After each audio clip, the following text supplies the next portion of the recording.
యేసు చిరక పుచ్చుకొని సమాప్తమైనదని చెప్పి తల వంచి ఆత్మను అప్పగించింది. మరి మనందరికీ తెలుసు, చిన్నప్పటి నుంచి కూడా మనం ఆచారంగా చేస్తూ ఉన్నాము. అసలు సండే స్కూల్లో విని, తర్వాత యూత్ ఫెస్టివల్స్లో విని, తర్వాత చర్చిల్లో విని కూడా మనకు దేవుడి గురించి మనం ఎప్పుడు చెప్పుకుంటూనే ఉంటాం.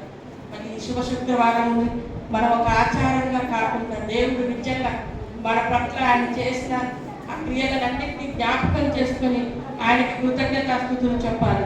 ఎందుకంటే మరి ఒక మనిషి ఈ లోకంలోకి వచ్చి మరి దేవుడు మనుష్య రూపంలో పుట్టి ఆయన పుట్టినప్పటి నుంచి ఎన్నో బాధలు వేదనలు ఎన్నో అనుభవించాడు. అయినా కూడా మరి ఏమీ చేసుకోకుండా మరి దేవుడు కూడా ఎప్పుడు కూడా నా తండ్రి చిత్తమే నెరవేరాలి, నా చిత్తం కాదని అనేవాడు. అంతేకాకుండా సిలువలో కూడా మరి బలియాగం అవుతూ కూడా ఎన్నో తన పక్కన ఉన్న దొంగని రక్షించాడు. నేను నువ్వు నాతో కూడా పారడైస్లో ఉండు అన్నావు. మరి లోకానుసారంగా జన్మించిన తల్లిని కూడా విడిచిపెట్టకుండా యోహాను గారికి ఇచ్చి, అమ్మ ఇదిగో నీ కుమారుడు, ఇదిగో నీ తల్లి అని చెప్పారు. అంత మాత్రమే కాదు, ఇప్పుడు తండ్రి తన చేయి విడిచాడు. మనం చూడండి, మన బిడ్డల చేయిని ఎప్పుడైనా విడుస్తామా? విడవము. మనకి ఎంత కష్టం వచ్చినా కూడా మనం తిన్నా తినకపోయినా మన బిడ్డల్ని మనం ఏం చేస్తాం, ఎంతో మనకున్న దాంట్లోనే మనం చాలా గొప్పగా వారిని పెంచుతాము. మనకంటే కూడా ఇంకా వారు ఉన్నతమైన స్థానాల్లో ఉండాలి, మనకంటే గొప్ప ఉద్యోగాల్లో ఉండాలి. మనం తలెత్తి చూసేంత గొప్ప స్థితిలో నా బిడ్డలు ఉండాలనుకుంటాం, కానీ నాకంటే నా బిడ్డలు ఎదగకూడదని ఎప్పుడు అనుకోము. కానీ మరి యేసయ్య గారు ఏం చేశారు, మనందరి కొరకు ఆయన ఏం చేశారు, చనిపోయాడు. లెక్క ప్రకారం అయితే అసలు ఈ పాత నిబంధన ప్రకారం మనం చూసుకుంటే ఈ పండగని పస్కా పండగ అని అంటాం. ఈ పండగ రోజు ఏం చేస్తారంటే ప్రతి ఒక్కరూ గొర్రెపిల్ల రక్తాన్ని, గొర్రెని కట్ చేసి ఆ రక్తాన్ని ఏం చేస్తారు, ఇంటి మీద శిలువ గుర్తు వేసుకుంటారు. అలా శిలువ గుర్తు వేసుకున్నప్పుడు సంహార దూత వచ్చి ఏ ఇంటి మీద అయితే శిలువ గుర్తుందో ఆ ఇంట్లో వాళ్ళని ఏమీ చేయదు. ఆ ఇంట్లో ఉన్న జ్యేష్ఠ కుమార్ ఎవరైతే ప్రథమ సంతానం ఉంటుందో వారిని సంహరించిపోద్దన్నట్టు.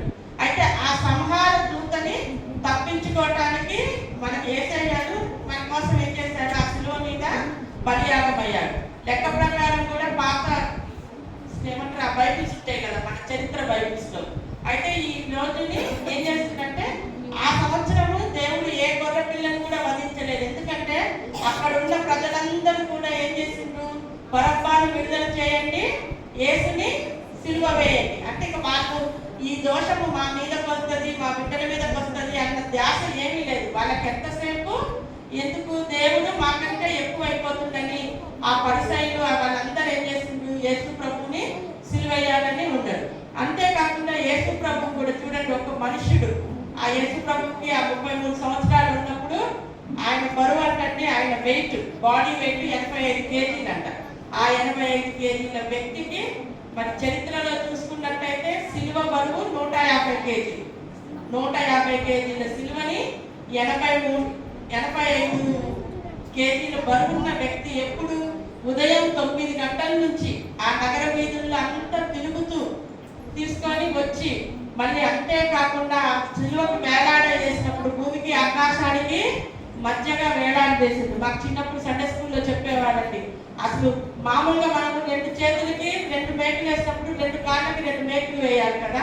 అయితే అక్కడ ఉన్నటువంటి ఆ భటులంట ఒక మేకులు మర్చిపోయారో లేకపోతే ఈ పుర వీధుల్లో తిరిగేటప్పుడు అది ఎక్కడో పడిపోతే కూడా దేవుడు ఆ స్థితిలో కూడా మీరు బాధపడద్దు, నా కాలు మీద కాలు పెట్టి నా 2 కాళ్ళకి ఒకటే మేకు కొట్టండి అని చెప్పారంట. మరి అంత దయామయుడు, ఎందుకంటే లేఖనాలు నెరవేరాలని. మరి దేవుడు మన చెయ్యి వదిలేస్తే మనం ఎంత బాధపడతామో మనకు తెలుసు.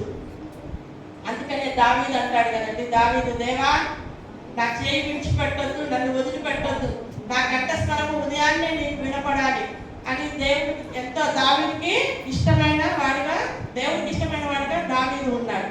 అంతేకాకుండా యెషయా గ్రంథంలో యెషయా ప్రవక్త